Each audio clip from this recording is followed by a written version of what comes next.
नमस्कार, मैं हूं आपके साथ निलोफर अंसारी और आप देख रहे हैं QMT न्यूज। आइए नजर डालते हैं आज की बड़ी खबर। सरीला तहसील क्षेत्र के ग्राम मसीदन खंडोत में बेतवा नदी के किनारे ग्राम समाज की भूमि पर खनन माफियाओं का आतंक अपने चरम पर है। आए दिन सोशल मीडिया में अवैध खनन के फोटो वीडियो वायरल होते रहते हैं। कवरेज करने वाले मीडिया कर्मी और अवैध खनन की राह में रोड़ा बने ग्रामीणों को भी खनन माफिया धमकाकर अपनी दहशत का साम्राज्य कायम कर रहे हैं।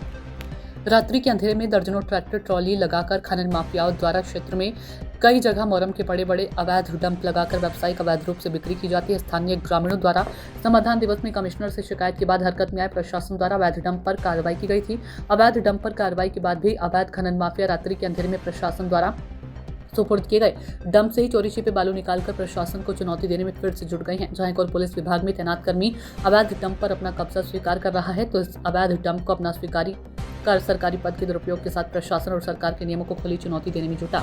तो वहीं उपजिलाधिकारी सरीला का कहना है कि अवैध खनन और अवैध डंप पर लगातार कार्रवाई जारी है। क्षेत्र में अवैध खनन व डंप बर्दाश्त नहीं किए जाएंगे। अवैध खनन कराकर राजस्व का नुकसान करने वाले खनन माफियाओं पर कार्रवाई की बात उपजिलाधिकारी सरीला ने कही है। क्या समस्या है? ब्रजकिशोर सिंह, सरीला तहसील के जिला हमीरपुर में सरीला तहसील के ग्राम खंडौत में अवैध ग्राम समाज की ज़मीन से अवैध डंप जो है लोग वहाँ के कर रहे हैं, खनन माफिया, और अवैध खनन करके बहुत बड़ी मात्रा में उन्होंने डंप लगा लिया है। जिलाधिकारी ने लेखपाल को भेजा था, लेखपाल ने कम मात्रा दिखाकर और कम एरिया दिखाकर खनन माफियाओं को बचाने का काम किया जा रहा है। आज मैंने निदेशक महोदय को पूरे मामले की शिकायत की है। निदेशक महोदय से मुलाकात नहीं हो पाई है, लेकिन सब लोगों से, अधिकारियों से मुलाकात हुई, फोन से वार्ता हुई, तो उन्होंने कहा है कि कड़ी से कड़ी कार्रवाई की जाए। क्षेत्र अवैध खनन को लेकर लगातार सुर्खियों में बना रहता है।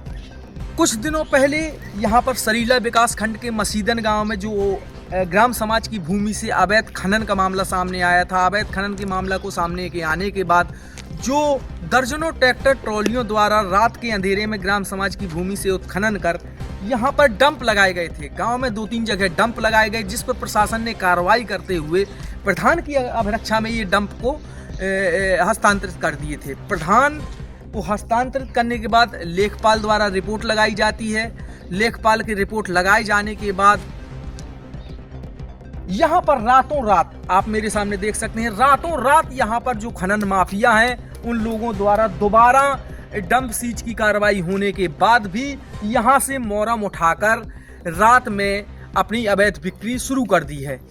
मैं आपको बता दूं कि सरीला प्रशासन हो या जिला प्रशासन हो, लगातार अवैध खनन के खिलाफ छापेमारी करता रहता है। और उपजिलाधिकारी सरीला के मामला संज्ञान में आने के बाद मसीदन में जो ग्राम समाज की भूमि से अवैध खनन कराकर जो ये डंप यहाँ पर लगाए गए थे, उन डंपों को प्रधान की हस्तांतरित कर दिया गया था, उनकी अभिरक्षा में हस्तांतरित कर दिया गया था, जिससे डंप की नीलामी की विधिक प्रक्रिया बाद में शुरू हो सके। लेकिन खनन माफियाओं द्वारा रात के अंधेरे का फायदा उठाते हुए दोबारा से डंप में बालू को निकाल कर उसकी बिक्री कर दी गई है। आप मेरे सामने देख सकते हैं, आप बिल्कुल स्पष्ट देख सकते हैं यहाँ डंप के पास की रात में यहाँ पर मोरम को उठाकर यहाँ से कितने ट्रॉली मोरम को ले जाकर यहाँ पर सरकारी नियमों और प्रशासन को चुनौती देने का काम यहाँ पर अवैध खनन माफियाओं द्वारा किया गया है।